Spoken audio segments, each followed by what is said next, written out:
Everything has been leading to this, the final game of the season, and the stakes could not be higher.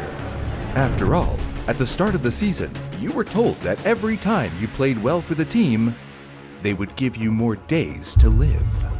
And not only have you been playing well, but you're now the best player in the league. And true to their word, your execution day was supposed to be days ago, and you're still alive. But the other team is up 10-9, and you're up next to bat. If you don't knock it out of the park, it could mean the end, not just for your career, but for your time on this earth. Woohoo! Yeah, come on! Let's go, Yeet Sox, let's go! Come on, boys, just get a home run! And with the final strikeout, the season ends with another loss for the Yeet Sox, ladies and gentlemen. A shame for the Yellow Sox, who just debuted their team this season. No. What's the matter, Grill? I bet everything on the Yeet Sox, bro, and they lost. I'm ruined. Wait, so you bet all your money on a baseball game? No, of course not. I would never gamble with real money.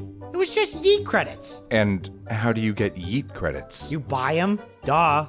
Well, that's still real money. Now I'll never have enough Yeet credits for the limited edition Summer Yellow Yeet Sox water bottle. It's okay, Grill. Things could be worse. Yeah? Like how? Well, at least you're still alive. Okay, yeah, sure. But bro, be reasonable. Like, when has anyone's life ever been decided by a baseball game? Well, Wait, what? It's hot this summer, folks, and baseball fever's getting everyone even hotter. Our home team's All-Stars just formed, ladies and gentlemen, and it's gonna be their first big game. On the visitors team, we've got the up-and-coming juniors. A large crowd is out here to see them.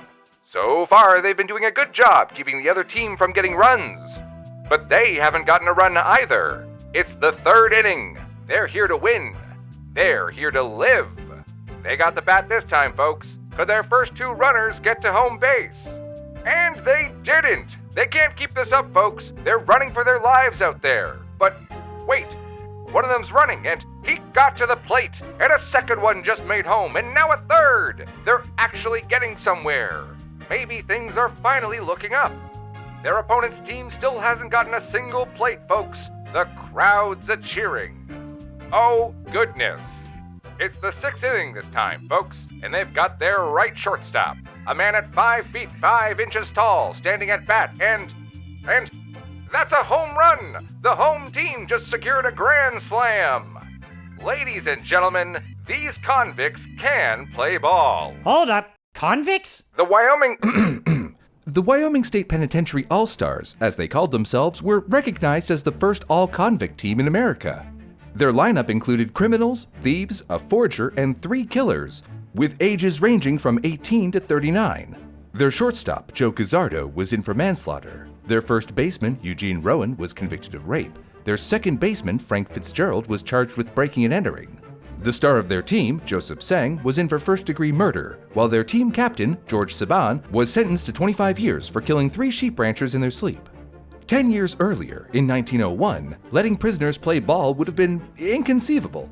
The state penitentiary had just been established in Rawlins, Wyoming, and had their inmates working under a convict leasing program. This program allowed private parties to pay leasing fees to the state, and in exchange, they would have prisoners laboring in farms, mines, and private factories for what was essentially free labor. Free labor?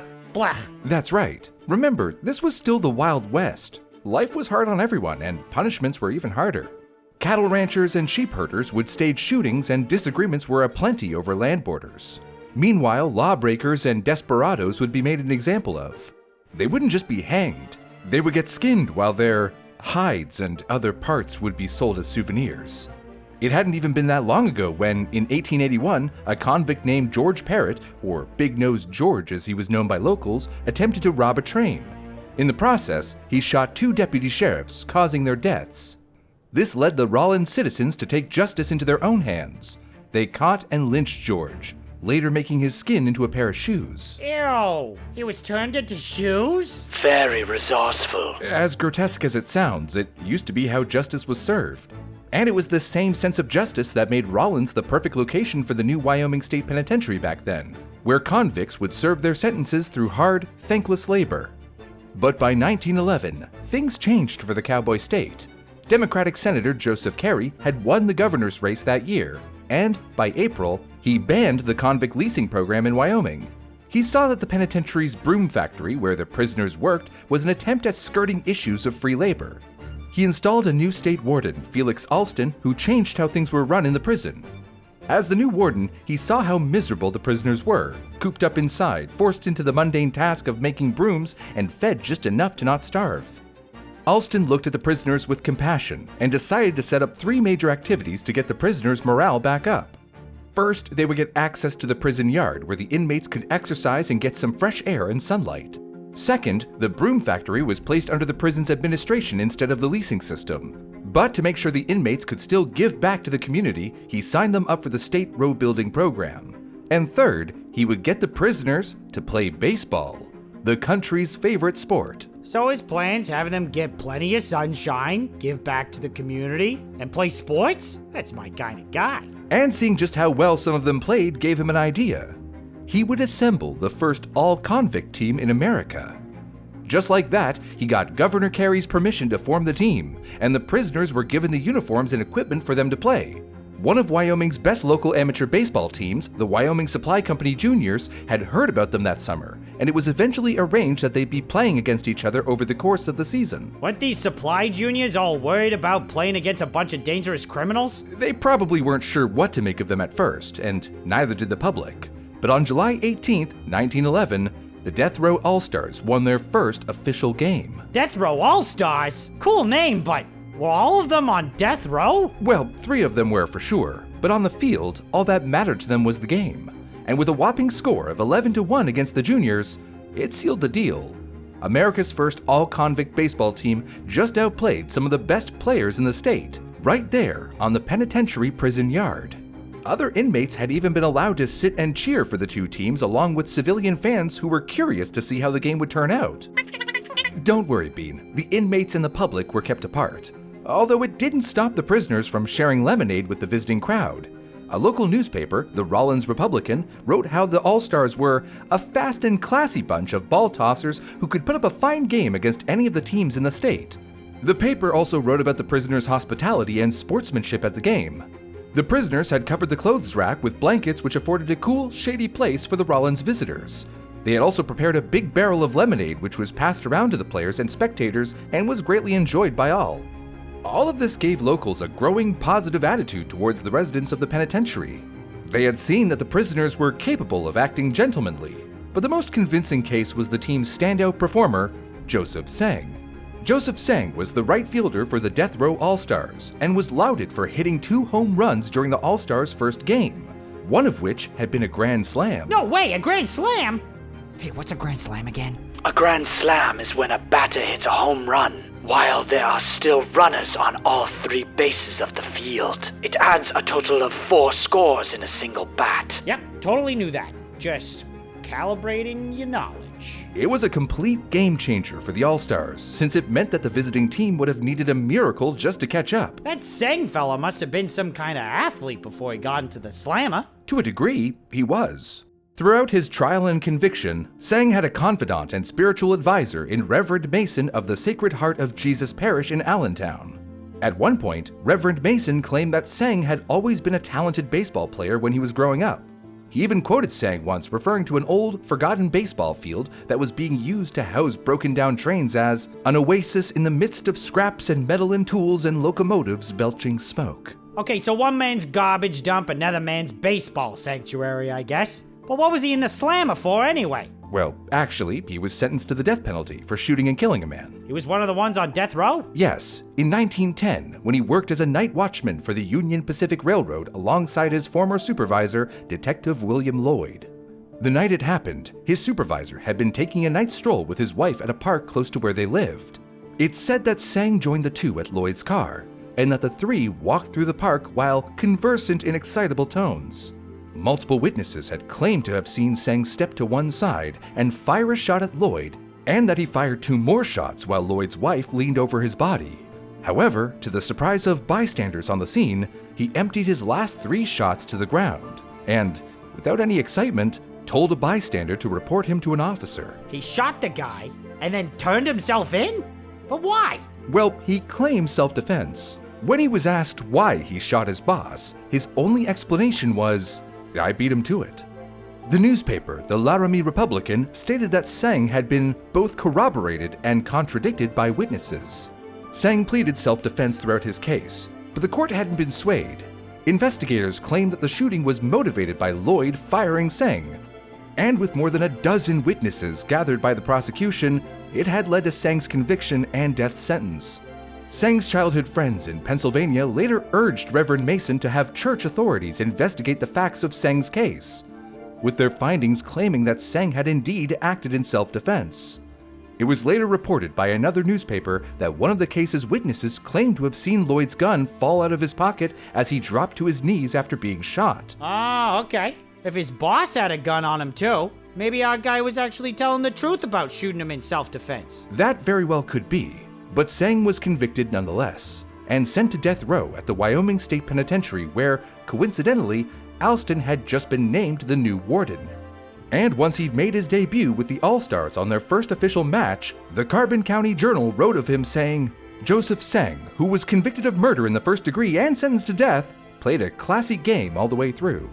By the time the second game came around, demand for the All-Stars started to grow, with the public often calling them Alston's fast team. And with Seng, it was clear he was the star player of the games, and he would become the focus of papers whenever they played. But little did they know for them, America's favorite sport was about to turn into a game where they needed to play for their lives. Ladies and gentlemen, we're here for the second match between the Penitentiary All-Stars and the Rollins Juniors. It's the 7th inning, and Seng's back on bat again, folks. If you all recall their last match, Seng hit an amazing 2 home runs, securing the win for the prisoners. Will he be able to pull another one this time round? He swings, and that's another point for the Cons. Another good show from Seng, folks. It looks like the Cons captain, Saban, is giving a quick talk to the All-Stars out there. They're already 9 points ahead of the juniors. Could the captain want another score? Ladies and gentlemen, it's the final inning with Seng on his 4th bat of the game. Can he get another point on the juniors? Will the juniors put him out? He hits, and he's running for the base, and Seng's just brought home another 11-1 win for the All-Stars. Holy crap, they creamed him with the same score again. That's crazy. It only made sense, given the immense pressure they were under to perform. Apparently, they were given a deal. As long as the team won the games, the players would get rewarded. Seng once told Reverend Mason that their captain had gotten heated over the errors their shortstop had been making during one of their practice sessions for their second match. Mistakes on the field would not be tolerated, the captain had told the team. Prisoners who make errors that cost the team a game would have more time added to their sentence. Winning would lead to reduced time and stays of execution. Stays of execution? Meaning they would have their death penalty removed. So, pretty much he's saying win or die? Yeah, and he told them that it was the warden's idea. Well, they didn't have a reason not to trust him. Saban had special privileges granted by the warden. Man, I bet everyone was rooting for them to win then. I wouldn't count on it. The report on the prisoner's impressive second win certainly added to the public's renewed outlook on the penitentiary. However, there were still people who weren't happy with Alston's changes to the prison. When Warden Alston started with his duties in the prison, he had to deal with plenty of resistance from the inmates. He managed to meet with prisoners who were seen as leaders amongst the inmates to ease their concerns with the prison. However, it didn't completely stop some of them from trying to escape or even trying to kill him and the guards. A lot of the hostility came from one of the more violent inmates named Paseo, who had been offended when the warden overlooked inviting him to the meeting with the other inmate leaders. So offended, in fact, that he conspired against the warden. A prisoner warned Alston about the plan, and the warden promptly kept the would-be killers in separate cells, foiling their plans.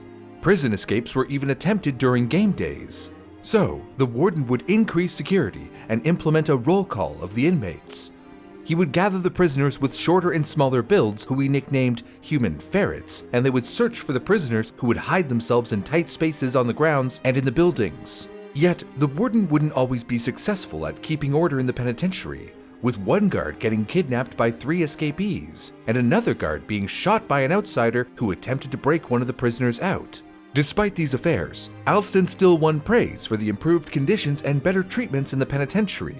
But there was still a hurdle that the penitentiary had to face: Otto Graham, the wealthy Wyoming businessman who tried to slander the warden, the penitentiary, and its all-star team. Remember when the Wyoming State Penitentiary was under the prisoner leasing program? Well, Otto Graham was the very leasee who created the prison's broom-making factory, which made him incredibly rich. The profit from selling the brooms was supposed to lower the taxes paid by citizens to keep the penitentiary running, but instead, the prisoners ended up working inhumane, unpaid hours, with a large part of the profit going to Graham's own pockets. The state also paid Graham an amount of money per prisoner per day, which was supposed to be used for the inmates' provisions and care under the lease. But it seems that he'd pocketed a large part of the money for himself and skimped on the needs of the inmates. The All-Stars backup pitcher, Harry A. Pendergraft, recalled the cruel conditions of the penitentiary when it was under the control of Graham and its previous warden, calling their practices a system of the Dark Ages, and that the penitentiary was an incubator that breeds and nourishes criminal instincts and sends men from prison in a worse state of degradation than when they entered here. It was so cruel, in fact, that some prisoners claimed to have resorted to using tomato cans as drinking cups, and that they were only given just enough food to keep them from starving. But what was it to Graham? After all, he was estimated to have gotten close to $250,000 over the near decade of leasing the prison for his factory. Howard, could you calculate how much money that would be today? Calculating. Accounting for inflation. $250,000 in 1911 is $8.2 million in today's currency. 8.2 million? I could buy so many yeet credits with that kind of money. You humans really are an endemic upon yourselves. The leasee program was clearly making him huge sums of cash until Governor Carey criticized Graham of profiting through free labor and banned it from the state. Needless to say, Graham was furious. So, what did he do? He got someone to spy for him in the prison, of course. Oh yeah, old-timey cowboy espionage. Espionage? Cowboy espionage or not, he would often be pleased by what his informer would tell him, especially when he heard about the captain of the All-Stars' gambling habits. Wait, but isn't Saban supposed to be in prison? How's he gonna gamble if he's in the coop? That's the thing. Saban was in prison, but he was also allowed to come and go as he pleased, usually visiting saloons and gambling dens while dressed in civilian clothing. What? Then what's the point of putting him in jail? Well, Bean's right. It's a complicated situation with a lot to do with the sheep wars. You mean sheep? Went to war? The sheep wars were a series of different battles between cattle and sheep ranchers. With the increased interest in the livestock industry in the 1900s, disputes over land and water rights increased. But the major contributing factor to the wars was the sheep themselves. They would destroy ranges through their grazing habits and pollute watering holes en masse, making it difficult for cattle farmers to care for their cows. Out of frustration, cattle ranchers would confront sheep farmers with violence, and the wars would see cattlemen, shepherds, and thousands of sheep dead. On April 2nd, 1909, the bloodiest sheep raid, dubbed the Spring Creek Raid, occurred in the Bighorn Basin, Wyoming. George Saban, along with 6 other cattlemen, attacked and burned a sheep camp in the night, killing the 3 sheepmen and their herd as they slept. During the trial, the raiders claimed that the sheepmen had crossed a border that divided the range between them, which led to what they called a violent confrontation among the two groups. Saban was later sentenced to serve more than 20 years in the state penitentiary. However, the local cattlemen of Bighorn Basin, who saw sheep and sheep herders as a threat to the state cattle industry, insisted that Saban and the raiders were in the right for the murders and funded their legal fees. It was thus speculated that Warden Alston, a cattleman himself, was pressured to give Saban special treatment, which included letting Saban play on their all-star team and letting him join a work-release program. Okay, so that's why he was free to just come and go from prison then. It was very likely, yes. Also, there is a claim from Alston's grandson that the warden and Saban were best friends. When Saban was away from the prison visiting the taverns and gambling dens, he would promote Seng and the other players' performance, convincing gamblers to wager on his team as he knew he could profit 20% from the wagers for himself.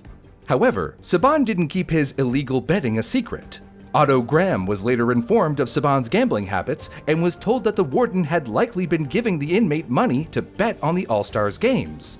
Graham, of course, saw this as an opportunity to discredit Alston and Carey. What if Carey approved of Alston's baseball team as a way for the governor to win support for the local gambling joints and profit off the bets? That would ruin him.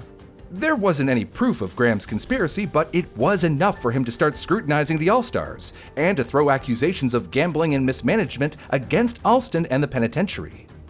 Graham wanted Carey out of the governor's seat to get his broom operation back, and he would do it by getting in touch with his friend and fellow Republican representative, Senator Francis Warren, Carey's former friend and political ally before the governor switched sides and left the Republican Party. Graham told Senator Warren rumors of Carey using Alston and the penitentiary team for illegal profits and campaign support, and without any proof of Carey's involvement, the senator believed him, sparking new pressure on Governor Carey and the state penitentiary's administration. Gambling had always been a hot-button issue and was largely illegal in the state, and if Carey and Alston had really been using the prison baseball team for some extra cash, it would spell an end to their careers. Yet, despite all the pressure from inside and out, Seng and the penitentiary and the other All-Stars persisted in giving it all they got on the field. It's been 9 days since we last saw the Penitentiary All-Stars play against the Rollins Juniors, and we've got an exciting game of ball this Sunday morning. The Cons are leading the game with a score of 3-2, and the Juniors are at bat. Shortstop Amelia is poised at base, and it's a hit! The Juniors just got their first home run since the start of the season. Ladies and gentlemen, the All-Stars are back on bat. Will they be able to retaliate? That's another 2 runs for the Cons. It looks like the All-Stars won't let it tie, folks. They won't let the Juniors score another run either. They just keep getting ahead. 1, 2, 3 runs, leaving the Juniors in the dust. We're at the 8th inning now, and the Juniors are up on bat again, and oh, they played hard, folks, and finally got another run, but the All-Stars won't let up. With the final inning here and no hits coming from either team, it's the end of today's game, folks. The Juniors managed to put up a better play this time, but it's clear they're outclassed by the Penitentiary All-Stars. The end score is 11-4 in favor of the All-Stars. A spectacular show for the season's 3rd game. They got a 3-win streak? What's next? They get a shark girl to sing for them? A shark girl? You know, like the one that sang for the Dodgers. Oh, look at that, a shark girl. Yep. That Warden Almonds guy should have gotten someone to sing for him at the next game. Well, I'm sure Seng could have used a morale boost after a prisoner tried to kill him days before. What? Why? Why would anyone want to kill him? Isn't he supposed to be all congenital and stuff? You mean congenial, you must have, right? That's what I said. Well, yes, he was friendly and well-liked by the prison staff, but that was it. He was almost too well-liked. Between practices, he would help the prison's state-appointed surgeon, Dr. Maggie, to assist with treating sick inmates and staff. And it was because he was so helpful that the guards weren't strict with him about going between the different prison blocks to mingle with other inmates. The guards would even let him stand by a guard's desk in the mess hall while prisoners ate. This favoritism likely made a lot of the prisoners irritated with Seng, because a few days before their 3rd game, one of them tried to kill him. Seng was standing by the desk at mealtime, and an inmate with a bad temper saw him, climbed up the stairs to the top of the prison gallery, with his ball and chain still attached, by the way, then dropped a 2-foot box of sand directly above Seng. Luckily, Seng turned just in time to speak to the guard and avoided the box, which could have killed him. After he missed, the inmate went back to his cell at the top gallery, loosened his previously tampered with ball and chain, and then threw it over the gallery, breaking the table and floor below. Ah. What kind of luck is that? What, this guy finds some 8-leaf clover or something? I don't think clovers can grow that many leaves. Correction. Clovers can grow 5, 6, or more leaflets. Ha ha ha. I was right. Huh. Well, regardless, he was lucky. So much so that he skipped his execution day and played another game with the All-Stars. Hold on. He skipped his execution? It was more akin to his execution getting pushed back. Huh. Must have been because he was playing so well. So the captain had been telling the truth. Well, if it was true, then it also meant the opposite was true too. If he didn't play well in the next game, would it mean the end of his story? No way! He's the man! Well, let's see. Ladies and gentlemen, it's the final game of the summer season between the Wyoming State Penitentiary All-Stars and the Wyoming Supply Company Juniors. This time, they're playing in Overland Park, the first time these convicts are playing out in public. We've seen the All-Stars secure a record 3-streak win against the Juniors. Will they make it 4 with this match? The Juniors managed to get one up on the All-Stars this time with a score of 9-10 in favor of the Juniors. Will the Juniors finally get a win? It seems that Captain Saban's giving a rowdy pep talk to our cons, ladies and gentlemen. They definitely don't want to lose this round. Seng's back on bat, and that's a hit and a home run! Another point goes to the classy All-Stars, and our teams are tied. It's the final inning now, and we're looking at a 4-point lead for the All-Stars. Will they make this their 4th win, or can the Juniors turn it around? The Juniors have put their men on all 3 bases, but they're also up to 2 outs. It's all up to this pitch. With a fastball from Cameron and a quick catch from Powell, the Juniors won't be scoring this time. And to add salt to the wound, Seng, the All-Stars' best player, is up to bat. And that's a hit! He's brought home another home run for the Penitentiary All-Stars! What a historic match, folks! Our All-Stars just played a spectacular game with a score of 15-10 over the Juniors. The crowd out here in Overland Park is cheering. Let's give a big hurrah to the Penitentiary All-Stars for an undefeated season. I knew it. I knew they'd win. Does that mean Seng doesn't have to hang anymore? What about the rest of the All-Stars? Well, things went quiet for the penitentiary team after that, and everyone went back to their daily routine in the prison, leaving the team and their fans to wonder when their next big game was going to be. Except there would be no next game. Oh, what? That's it? They had a win streak and everything. Why'd they gotta break it off? For starters, Alston decided to scrap the baseball program entirely and replaced it with an education program by the end of August. So, with no games to play or practice for, Seng and the other All-Stars returned to their old routines with the addition of reading and writing classes.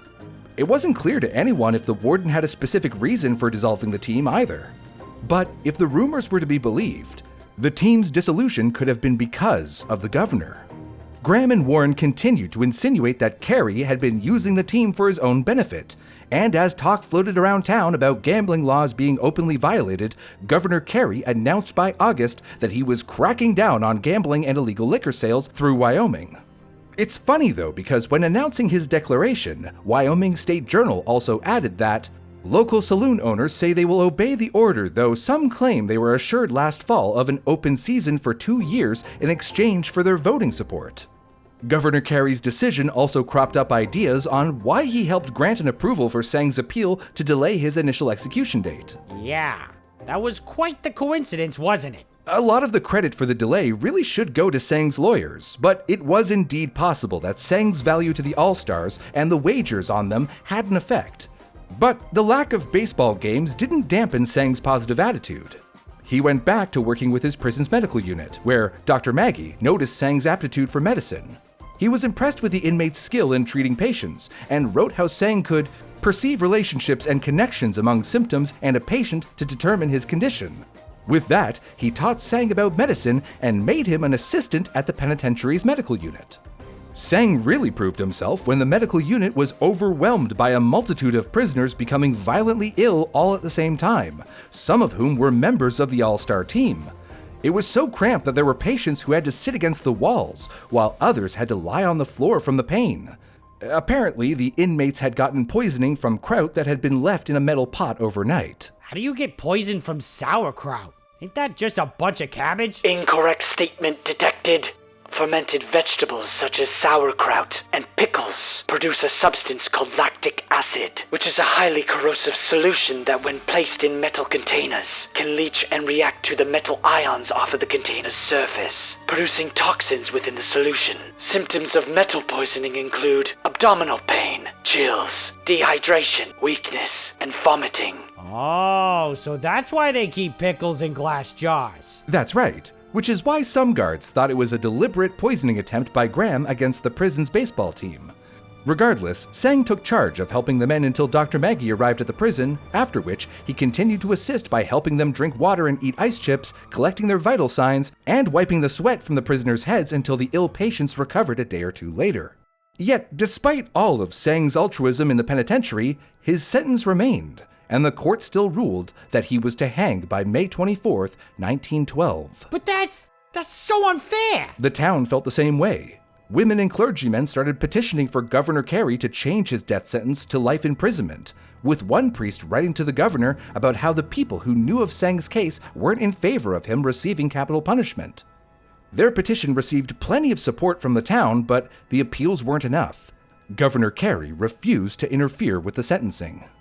In preparation for the execution, the penitentiary ordered a special gallows called the Julian Gallows, which was designed so that when the condemned person stepped on the trap, the person's weight would remove a plug from a pail of water that acted as a counterbalance, and when the pail drained, the person would then drop to their death.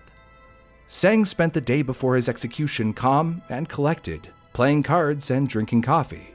And by evening, he finally opened up to an editor for the Carbon County Journal about the circumstances of the shooting. It wasn't over his termination at work. Rather, it was over a woman, and their last argument was over Lloyd reporting some railroad men who had gone into a saloon. He also claimed that several people had told him how Lloyd had threatened to kill him, and that on the day of the shooting, Lloyd had drawn his pistol and would have shot him if he hadn't shot first. It was 2:30 in the morning when Seng was woken from his cell. It was going to be the first legal execution in nearly a decade, and to keep the prisoners from retaliating, Warden Alston had the inmates kept in their cells since noon the day before. About 25 or 30 spectators had come to witness Seng's final moments. In his final words, he said goodbye to his friends and expressed his thanks for how he had been treated since entering the prison. Since being arrested for the crime for which I am to die, I never received a square deal until brought to the penitentiary. Warden Alston and his guards have in every way treated me squarely, and to them, I express my sincerest thanks. His last words? Tell my mother I said goodbye. The black cap was adjusted over his face, and a noose was tightened around his neck. Then, at 2:45, Seng stepped on the trap and to his death. Local newspapers reported on his execution, with the Carbon County Journal writing, "His step was steady, and he met death in a manner which stamped him as a brave man." As for the rest of the All-Stars, some of them managed to serve their full sentence, while others were granted paroles and pardons. Saban got to escape too, but that's another story for another time. But of all of them, Seng left the largest impression amongst the All-Stars, and his and the team's story would remind us that everyone deserves a fair and square deal. And if you enjoyed this video, please like this video and subscribe to our channel. It's the best thing you can do to help us keep telling stories.